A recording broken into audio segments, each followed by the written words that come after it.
Salut tout le monde, bienvenue dans la 4000, j'espère que ça roule pour vous, moi ça va super. Aujourd'hui, nouvel épisode de découverte de bande dessinée spéciale Dupuis. Dupuis, c'est sa première fois dans la cave, donc on peut les applaudir.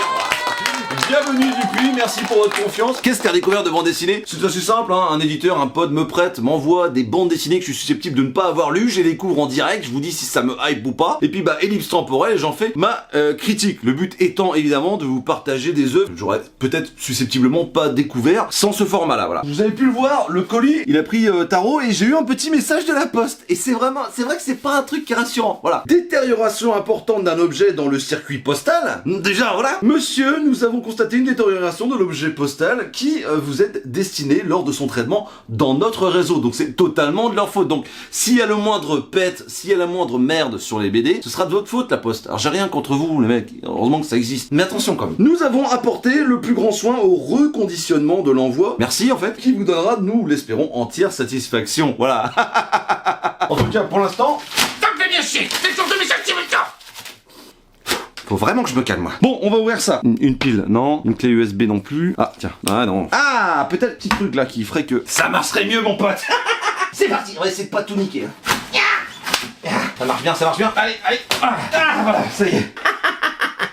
Moi, j'adore ce moment-là où tu es en train d'ouvrir le cadeau. Bon, on a des conneries, on est parti. Première, alors c'est de la BD, hein. On est sur de la BD, il y en a une, deux, trois. Oh, 4, hein, quand même. Hop là. Première BD. Vermine de Corgier, le tome 1 Dupuis. Putain, l'édition est incroyable avec ce petit vernis sélectif. Ah, mais c'est le genre de truc quand t'aimes la BD, quand t'aimes la fabrication. Ouais, regarde. Tac. Alors la BD, elle a pas pris de tarot là, ça va aller bien. Pourtant, j'y étais comme un sauvage, donc c'est du costaud. C'est très très beau, ça me fait un petit peu penser à du Ramirez dans l'idée, dans la colo. De quoi ça parle? Spoiler alert, Marcus gagne, le héros de cet album meurt en page 26. Excellent. Combien ça coûte? 15,50€. Franchement, ça les vaut. Hein. Balèze, hein. Bon, bah écoute, tué par balle au volant de sa voiture. Voilà, jusqu'ici, rien de très original. J'ai pas envie de me spoiler beaucoup plus. Scénario Mathieu Salvia et dessin Johan Corgier. C'est très très beau, très très beau. C'est typiquement ce qui pourrait me botter. Voilà, alors j'aurais tout à fait pu l'acheter. Pour ne rien vous cacher, je l'ai déjà vu dans les étals. Mais vous savez ce que c'est, nous ne pourrons pas tout acheter, donc ces formats sont là pour ça. Je le mets là, c'est un oui, on va continuer, on va continuer. Alors, tac. Alors, comme ça. Ok, ne lâche pas ma main de Air Libre. Casse-grain, Duval Bussy. Bussy, ça doit être le romancier, d'après le roman de Michel Bussy. Ok, adaptation de Frédéric Duval. Très bien, ça marche. C'est très joli, ça coûte 29,95€, c'est pas donné, mais il y a 136 pages, l'édition est assez belle. Qu'est-ce que je peux vous en dire, si ce n'est qu'il y a un petit pet là, la poste, attention quand même, voilà, il y a un petit pet. ASMR. Voilà, j'ai regardé ça. Les dessins sont très pastel, beaucoup plus doux que tout à l'heure. Peut-être un peu moins numérique, certainement. Ouais, c'est assez joli, ça se passe en France. Bon, le chara design est cool, non c'est cool. Qu'est-ce que ça raconte? Je ne comprends pas, Liane devrait être là. Madame Bélion, c'était le genre à changer de tenue toutes les heures, vous voyez. Et là, dans la chambre, il n'y avait pratiquement plus de vêtements. La penderie était vide. Et puis, tout était en désordre. Tout. La valise renversée, j'ai pensé à une scène de ménage ou bien à une drôle de partie de jambes en l'air. Petit coquinou. Et puis, j'ai vu des taches de sang sur le lit, les murs, les rideaux. Ok, une histoire qui se passe en France, qui tourne mal. Ouais, ça nous donne envie. Moi, j'aime bien quand c'est des extraits de la BD. Ma mère lisait énormément de Bussy. Donc, j'espère que ça va me plaire. Ça va pouvoir me toucher en plein dans le cœur. Écoute, je suis pas plus moins hypé que l'autre avant, mais j'ai bien hâte de me lire ça. Vraiment, le format est très joli. On va passer à la suite. Alors. Ouais, Roger. Oui, je suis en train de faire une vidéo. C'est pas le moment de me faire chier, putain. Oh. Ah oui, Wild West. Le numéro 1, Calamity Jane. La montagne, Glory. Dupuis. Oh, mortel. Oh là. Oh, ça sent le western, ça, mon pote. Yes. Oh yes, c'est magnifique. Je prends 14,50€, 56 pages. Très très beau. Oh là. Ouais, ça va me plaire, ça. En fait, tout directement, instantanément. Le dessin est complètement dingue. C'est un oui. Bon, ok, bah nickel. Écoute, c'est sorti en 2020. C'est très très beau. Oh. Dans un monde de violence, sans foi ni loi, le premier tome de ce western retrace la destinée de Martha Canary avant qu'elle ne devienne Calamity Jane. Yes! Oh bah vous savez, moi j'aime le western. Et regardez-moi cette cover incroyable. Alors je dois bien vous avouer, alors je suis hétéro, j'aime les femmes rousses. Voilà, je trouve magnifique. Regardez-moi cette cover m'hypnotise. J'ai vraiment hâte de lire ceci. On est parti pour la suite, on est parti pour la fin. Alors ensuite, hop là.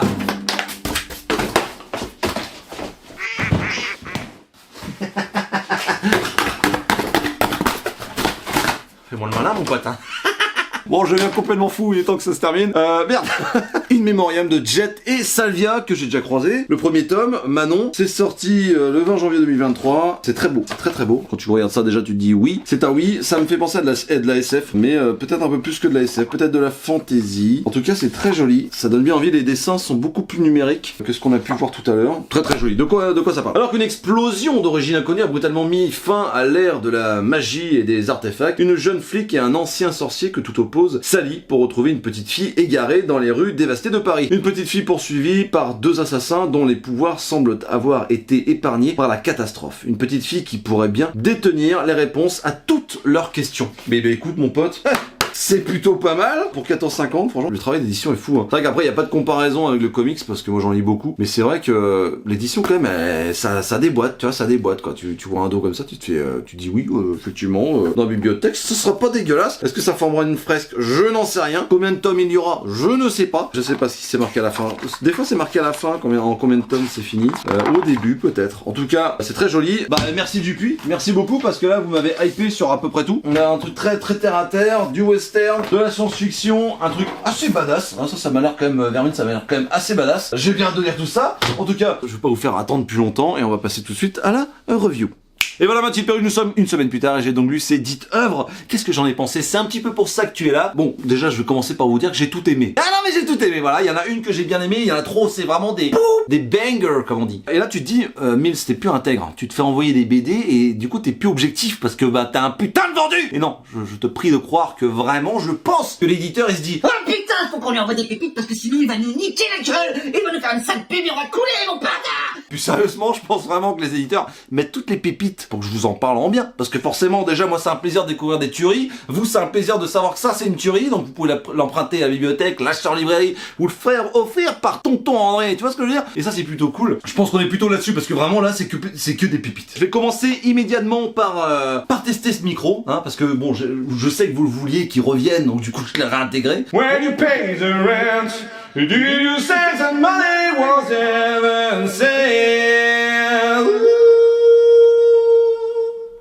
On peut commencer mon pote. Et je commence par Ne lâche pas ma main, sorti le 2 juin 2023. C'est une forte pagination, il y a 136 pages, ça coûte 29,95€, grand format et compagnie. Hop, inspiré du roman de Michel Bussy. De quoi ça parle? Ah, c'est simple. Si t'as lu le roman, bon, je sais pas si tu vas, si je te le conseillerais, en tout cas, c'est l'histoire d'un couple qui est à la Réunion. Et ça c'est plutôt cool parce que sur un échelle de beauté, je veux dire, là en ce moment je suis au Pays de la Loire. Ok, j'ai rien contre le Pays de la Loire et Nantes, c'est très joli, mais même ma Bretagne natale, que j'aime de tout mon cœur, qui est l'un des plus belles régions du monde, tu vois, mais faut bien accepter quand même que la Réunion, c'est quand même pas dégueulasse, hein, c'est quand même pas dégueulasse. J'ai envie d'aller là-bas, ma chérie. C'est un petit message pour ma femme. Vraiment, c'est magnifique. À condition qu'il n'y ait pas de serpents venimeux, d'araignées et de moustiques gros comme ça. Bref, c'est un couple qui est à la Réunion, et qui sont dans un hôtel, et qui, voilà, tout se passe bien, on voit qu'ils sont quand même dans l'opulence, sont dans le plaisir et compagnie, mais très vite, on va se rendre compte que la femme a disparu, et qu'il y a du sang. Il y a quand même des preuves comme quoi la meuf était là, et il y a eu un problème, et ça s'est pas bien passé. Voilà. Il n'y a pas de salive, pas de sperme, évidemment. Du coup, bah, il va y avoir une enquête par Adja, une policière,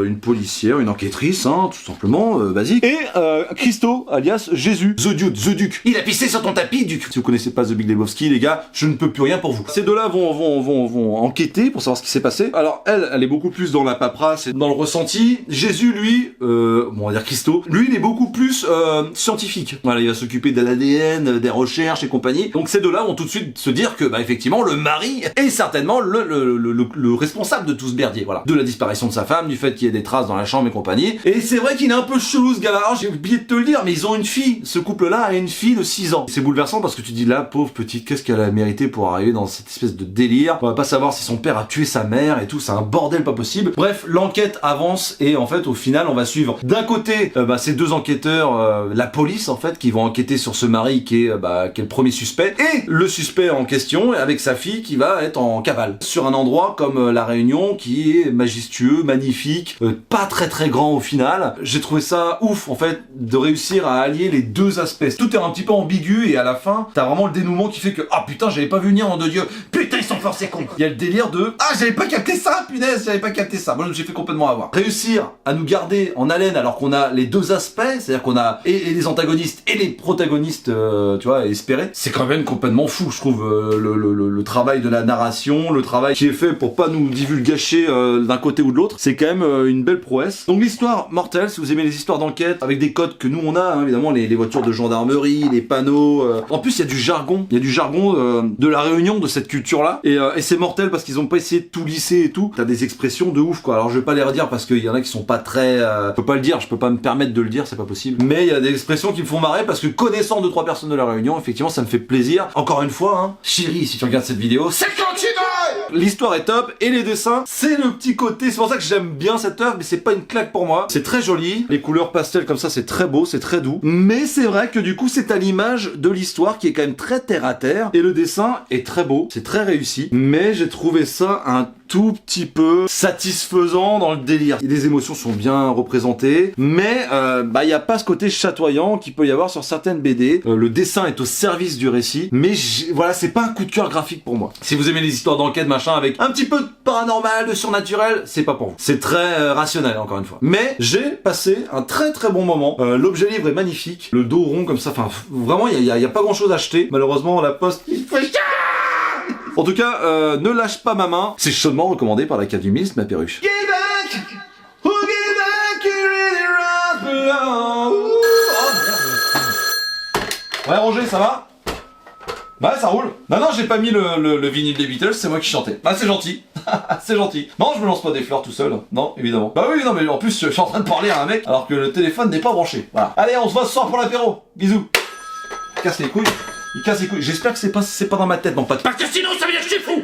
En tout cas, In Memoriam, tome 1, sorti le 20 janvier 2023, 14,50€, 80 pages, scénarisé par Mathieu Salvia. Mathieu Salvia qui avait fait Croque-Mitaine, je vous en parlais tout à l'heure, avec justement Jet, qui était le dessinateur de Croque-Mitaine. Ce tome 1 qui s'appelle Manon. Manon, c'est elle. Elle sort avec une nénette qui s'appelle Mila, la petite rousse qui est ici. Pour moi, c'est utopique quand l'histoire commence, puis il y a une explosion et ça devient vraiment dystopique. On est dans un monde où Paris est la capitale des arts et de la sorcellerie. Dites-vous que les sorciers ont une place importante dans cette histoire. Au moment où on commence l'histoire, justement, on va suivre ces deux nénettes qui sont folles, amoureux, transis, l'une pour l'autre, et qui vont essayer d'avoir un enfant, et grâce à des sortilèges. C'est le tout début de l'histoire, c'est les 4-5 premières pages. Il va y avoir une énorme explosion. Voilà. Alors c'est le premier tome, hein, ça se lit malheureusement très vite parce que c'est trop bien. Après cette explosion-là, on va connaître une Manon, donc cette nénette ici présente, qui est policière en fait. On va suivre une Manon qui a radicalement changé, qui s'est radicalement fermée. Je vous dis pas plus sur l'avenir de Mila, sa copine, mais tu sens que la meuf s'est fermée comme une huître et qu'elle est anti-magie du coup,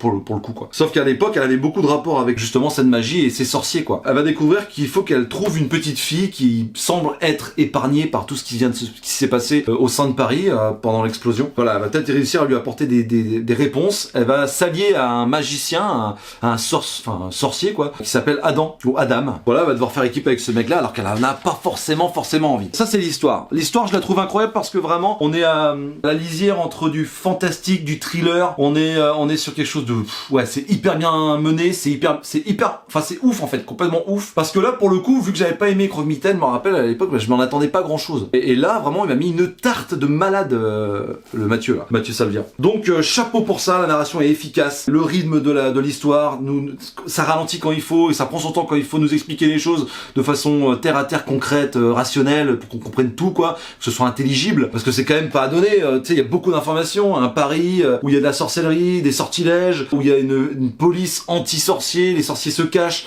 en même temps ils ont toujours un coup d'avance. C'est hyper vaste, hyper complexe quoi. C'est vraiment complet. Voilà, tu comprends tout, c'est bien caractérisé, les personnages sont attachants, touchants, il y a du rebondissement, bref, non, c'est vraiment majestueux en termes d'histoire, quoi, vraiment, ça va à 1000 à l'heure. Et le dessin de Jet, mais nom de Dieu quoi. Il y a un côté très manga dans le sens où il y a quelque chose de dans la puissance, de l'impact et de la vitesse, des coups, des sauts, des téléportations. Ce côté complètement fou à la Nolan où t'es 200 dessous, parce que effectivement quand il y a eu l'explosion, vu que c'est un endroit qui était magique, il y a beaucoup de réalités qui ont été altérées, il y a beaucoup de choses comme ça et du coup ça laisse place à beaucoup de graphiquement, hein, à beaucoup d'imagination et beaucoup de voilà, il a pu s'éclater je pense le gars quoi, vraiment. le tome 2 qui est sorti là au moment où je vous parle. En tout cas, ouais, je sais pas en combien de tomes ce sera, mais prenez votre temps les gars, c'est vraiment une tuerie absolue. Le format est très beau. Regardez-moi cette espèce de... Moi j'adore toujours ça, le côté vernis sélectif. Le travail d'édition est très très joli, Dupuis a vraiment fait un super boulot. Et regardez-moi ça, comme on se rend compte à quel point le vernis peut faire exploser les couleurs. Je sais pas si on le voit bien, mais en tout cas, au moment du logo là, que vous voyez par rapport à la lumière, il y a un réassort des couleurs. Voilà. Je me rendais pas compte à ce point-là. C'est quand je l'ai lu dans mon pieu, parce que moi je lis le soir, après toute ma journée, je me pose pendant 1 heure et demie tous les soirs. Et du coup, je me suis rendu compte, je me suis dit, putain, il y a un vernis sélectif trop cool. Et j'ai dit, wow, comment ça fait ressortir les couleurs, c'est complètement dingue. Donc bref, si vous aimez la magie, si vous aimez la SF, si vous aimez les récits qui sont mais d'une puissance pas possible, vous allez kiffer. En plus de ça, à la fin, ils ont l'habilité, parce qu'en fait, entre cette œuvre-là et celle que je vais te montrer après, les deux sont écrites par Mathieu Salvia. Les deux scénarios. Mais on est sur deux choses complètement différentes. Et ils ont réussi à mettre des petits clins d'œil à la fin. Alors je vous montre ça, ça va même pas vous parler, mais en tout cas, là-dedans, il y a un indice qui fait que ça nous ramène à l'œuvre dont je vais te parler juste après, qui s'appelle Vermine, et vice versa. Je sais qu'il y a Petrimo, qui a plus ou moins, enfin, c'est un peu la même équipe, j'ai l'impression, entre Petrimo, Salvia, Jet, Corgier. J'ai l'impression que c'est un peu la même équipe, et j'ai l'impression qu'il y a une bonne ambiance chez Dupuis. Par rapport aux remerciements qu'il y a au début et aux petits clins d'œil qu'il y a à la fin. Ouais, regarde la taille des remerciements. Moi j'adore ça, je l'ai déjà dit, hein, mais j'adore quand il y a des remerciements. Je trouve ça touchant, je trouve ça beau. Là il y a un hommage pour un pote à eux en plus. Waouh. Enfin c'est vraiment c'est bien maîtrisé, c'est très joli, c'est très bon. Moi je vous le conseille de ouf, ça c'est vraiment un gros coup de cœur de cette année 2023. Jumping Jack Flash, it is oh merde, qu'est-ce qu'il y a? Comment ça, c'est les Stones? C'est pas les Beatles, ça, t'es sûr? Ah non? Ok, bon, merci. À tout à l'heure. Ouais. Alors, faux numéro, ça commence à être chiant. Bim! Vermine, tome 1. Mathieu Salvia au scénario, Corgier, Johan Corgier au dessin et à la couleur. C'est sorti le 21 avril 2023, ça coûte 15,50€ et ça fait 80 pages. Alors, avant de vous dire de quoi ça parle, déjà, je vais vous parler de la colorisation qui est complètement folle. Alors, regardez-moi, rien que ne serait-ce que, voilà, de loin comme ça. Est-ce qu'il n'y a pas tout le temps une ambiance de malade qui s'échappe? Regardez-moi ce délire de club de jazz. Incroyable. En même temps, ça m'étonne pas, Monsieur Corgier a fait de la couleur pendant près de 10 ans avant de se mettre au crayon. Et il faut pas douter comme ça, Johan. Je t'appelle Johan, je suis désolé de te le dire, mais mon pote... Arrête de douter de toi, tu as des larmes dans les doigts. Ouh non, vraiment, c'est un coup de cœur absolu de cette année en termes de graphisme. C'est complètement fou. C'est magnifique. Voilà, magnifique. Déjà, la cover, mon frère. Ouais, la cover, mec. Quand tu vois ça dans une bibliothèque, tu vas pas me dire que t'as pas le kiki tout dur. Franchement, t'as envie de le prendre. Ça te happe, tu vois, ça te... Tome 1, travail d'édition complètement fou. Regardez-moi ça déjà, voilà. Hop, petit vernis sélectif. C'est le genre de truc qui me fait plaisir. Beau travail d'édition de Dupuis. La cover est magnifique. Tout est beau. La tranche, la quatrième de couverture, la cover. Enfin, tout est beau, voilà. On va suivre un mec qui s'appelle Marcus, qui va mourir à la page 26. Je vous l'avais dit, de toute manière, c'est marqué sur la quatrième de couverture. C'est très chelou comme histoire parce que c'est divinement compliqué, mais relativement simple, tellement c'est bien expliqué. On est en Nouvelle-Orléans, dans la Louisiane. On va suivre ce mec qui s'appelle Marcus, qui meurt à la 26e page, vous le savez. Toujours des remerciements de fou, hein. Toujours ce petit clin d'œil à la fin, mais un clin d'œil du coup à In Memoriam. Et ça c'est cool, parce que tu sens que c'est toujours la même équipe qui se marre bien, tu vois. Donc on va suivre ce gars-là qui est en Nouvelle-Orléans, qui fait partie d'un gang, gangsta rap un peu. C'est un peu ce délire-là, un peu, voilà, ghetto, quoi. C'est une équipe qui va, d'entrée de jeu, aller foutre la merde en allant dans un contest de rap, et ils vont aller voir un autre gang. Voilà, Marcus fait partie d'un gang, ils vont aller voir un autre gang pour aller livrer un gars avec en lui mettant le flingue sur la tempe. Regardez-moi, cette colo est magnifique, encore une fois. Et du coup, on va se rendre compte que ce gang-là, avec tous les tatouages sur la tronche, ils ont tous le même tatouage sur la tronche, ils sont très possédés, très chelous, très bizarres. Ils ont des gueules un petit peu what the fuck, toi. Tu les vois dans la rue, en pleine nuit, tu changes de trottoir, clairement. Voilà. Ou tu cours, hein, si tu cours vite, vaut mieux le faire. De toute façon, vaut mieux toujours courir. On va pas se mentir, se battre, ça sert à rien. Faut courir. Et du coup, bon bah voilà, on voit ces mecs-là, tu fais, mais attends, ils sont pas trop humains, ces gens-là, en fait. Résultat, ça va être de la merde, Marcus va crever. Mais il va pas crever comme tout le monde, c'est-à-dire que toi et moi, tu vois, voilà, tu prends une arme au hasard, je sais pas ce qu'elle fait là. Voilà, c'était pas prévu. Mais en tout cas, tu charges une arme. Normalement, tu meurs avec ça. Voilà, je veux dire, normalement, c'est tout vu. Et je vais pas en expliquer trop, mais en tout cas, Marcus va être réincarné et il va se rendre compte que il a plus son corps. Donc il va essayer de retrouver sa vie. C'est le but de l'histoire, clairement. Il sera dans les coulisses de la réalité. Il y a un monde, en fait, parallèle, qui fait que ce monde parallèle-là protège le monde des vivants, que le monde qu'on connaît nous, et c'est un monde qui est quand même, le monde parallèle est un monde qui est peuplé de sorciers, de monstres, de vermines, et ce gars-là va être aidé par un gars qui s'appelle Grey, qui est un espèce de pas Van Helsing, mais un Constantine. Il a un peu cette gueule avec son grand temps impair, avec cette gueule de vermine là. Regardez-moi ça. Comme c'est magnifique. Regardez-moi ça. C'est lui là. Il va devoir faire confiance à ce mec-là pour essayer d'enquêter sur une déesse qui elle aussi est intimement liée à Marcus. Et je vous jure que si vous aimez le délire monde parallèle, vous allez kiffer. Surtout qu'évidemment il y a un mal grandissant qui va agir dans les deux mondes. Et bon, c'est bourré d'humour, c'est très beau. Dans l'idée, ça m'a fait, les bestioles m'ont fait penser à du Kid Paddle mais pour adultes. Regardez-moi cette grosse bébête comme elle est belle. C'est du porno pour l'œil. Voilà, du porno pour l'œil, vraiment. L'histoire n'est pas non plus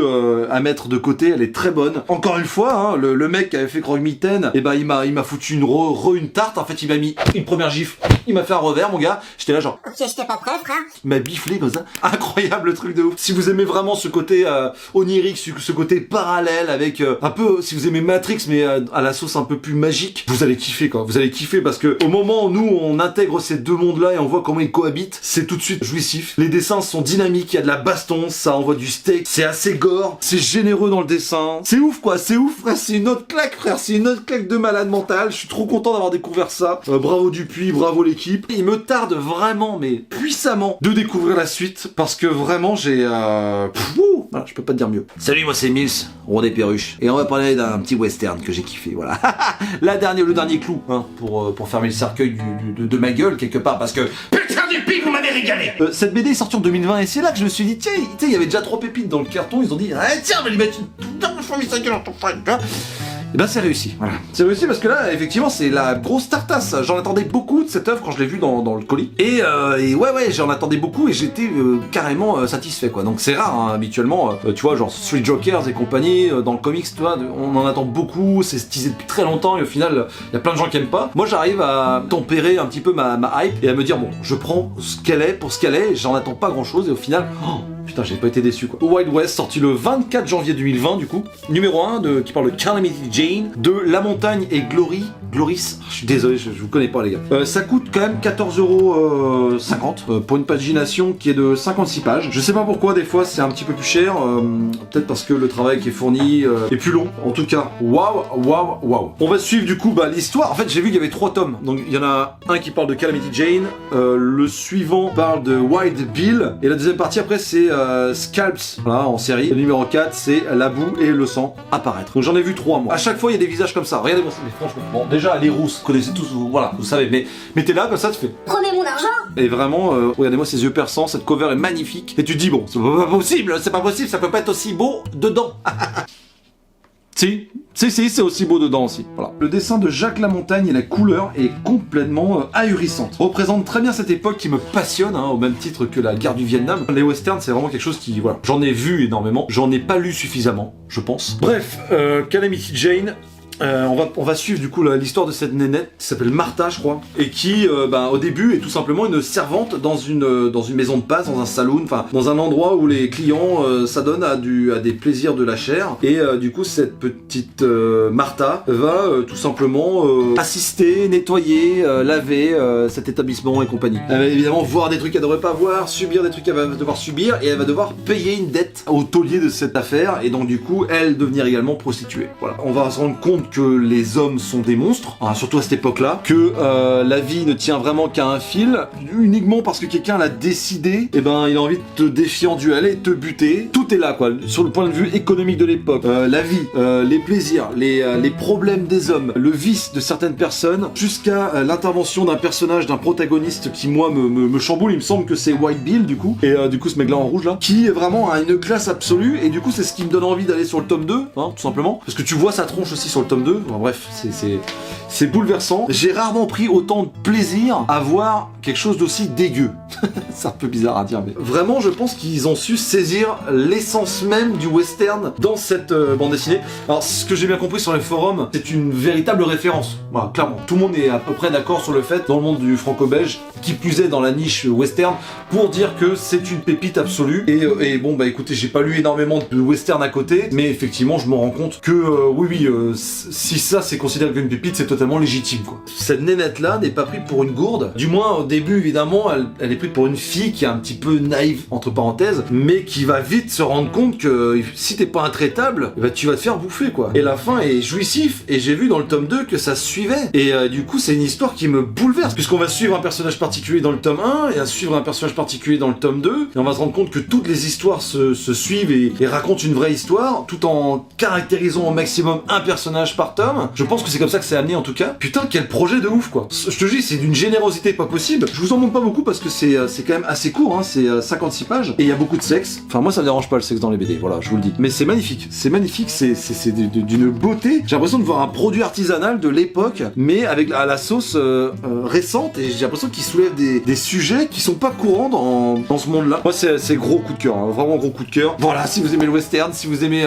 les dessins de qualité, si vous aimez les scénarios qui sont construits sur une histoire qui va nous amener tellement de lore que vraiment t'auras pratiquement tout compris au bout de 3 tomes de l'essence même du western, de ce que ça, de tous les sujets que ça soulève quoi, en fait quelque part. Évidemment que le sujet de la femme est traité, évidemment que le sujet de la monstruosité de l'homme est soulevé. Là on voit pas beaucoup d'Amérindiens, forcément ça va être un moment abordé dans cette série. Wild West, voilà, je comprends pourquoi tout le monde en parle en bien sur les forums. Je l'ai vu que après, hein, évidemment, sinon je pense que je me serais lancé dessus avant. Parce que pour la simple et bonne raison, hein, que regardez, tu mets ça dans d'autres bandes dessinées, voilà. Tu passes à côté, il y a tellement de références dans une bibliothèque, dans une librairie, que tu peux pas tout voir. Voilà, c'est complètement fou. Wild West, sorti en 2020, Calamity Jane, c'est carrément accessible. Vous vous en jugerez par rapport à la pagination et au prix. Je sais que dans les comics, on a habitué à aussi cher avec beaucoup plus de pagination, mais là vraiment il y a un travail qui est complètement dantesque. Vraiment, il y a quelque chose de très artisanal dans cette BD, et je ne saurais que vous la conseiller. Et voilà ma petite perruche, c'est tout pour aujourd'hui. J'espère que t'as passé un bon moment. Moi je remercie énormément Dupuis pour m'avoir envoyé ces pépites quoi. J'ai l'impression que je sais pas, je les mets au défi hein, de me renvoyer des bandes dessinées, de faire mieux que cette sélection. Vraiment c'est complètement de la folie quoi. Wild West, comme je viens de vous parler, vraiment c'est une pépite. Je veux pas vous refaire un laïus là-dessus, mais c'est absolument à lire. Vermine, putain mais Salvia, Mathieu, bravo. Corgier, quel plaisir absolu. J'ai hâte au tome 2. In Memoriam, bah voilà, moi qui aime la science-fiction, la magie et compagnie, bon bah là Jet et Salvia m'ont réconcilié avec ce duo, parce que moi Chronic Mitaine j'avais pas aimé comme je vous le dis, mais là vraiment c'est waouh, un sans faute. Ça raconte des choses tellement puissantes, enfin vraiment c'est magnifique. Ça traite du sujet lesbien sans appuyer comme des gros lourdeaux, et ça fait plaisir, voilà, tout simplement. Bon, le fait de l'avoir dit du coup c'est un peu lourdeau, mais... et bien évidemment ne lâche pas ma main de chez Air Libre, une putain d'enquête, quelque chose de totalement humain qui te touche en plein cœur, parce que tout ce qui se passe là-dedans peut se passer dans ta vie, tellement c'est terre à terre, voilà. Et en ce sens-là, je n'ai pas lu le roman de Michel Bussy. Je regarde tout le temps, c'est Michel ou Jacques, je sais pas pourquoi, Jacques Bussy. Bref, je sais pas si le roman est comme ça, mais en tout cas ça te touche directement, parce que ça te fait comprendre des choses que tu es apte à comprendre, hein. C'est-à-dire que dans In Memoriam, bah t'es pas magicien, donc tu peux pas savoir ce que c'est d'être un magicien. Vermine, bah t'es pas mort et ressuscité dans les coulisses de réalité, donc tu peux pas savoir, et t'as pas vécu, enfin à part moi évidemment, quand je mets mon chapeau, parce que là vraiment je me sens comme un espèce de John Wayne, mais t'as pas vécu au western, donc tu peux pas savoir. Là, effectivement, tu sais, t'as tous des codes. Il y a un décor que tu connais, hein. Évidemment, c'est la Réunion, donc forcément c'est magnifique, voilà. Et encore une fois, chérie, c'est quand tu veux pendant les vacances là-bas. Merci à vous de regarder cette vidéo jusqu'au bout. Si vous avez kiffé, bah lâchez un like et abonnez-vous. Dites-moi dans les commentaires si vous avez lu une ou plusieurs de ces œuvres, si je vous ai donné envie de le lire, ou si pas du tout, hein, vous êtes hermétique à tout ce que je vous ai présenté. Suivez-moi sur TikTok, Insta et X. Sur ce, moi je vous fais d'énormes bises. Prenez soin de vous et à très bientôt dans la cave.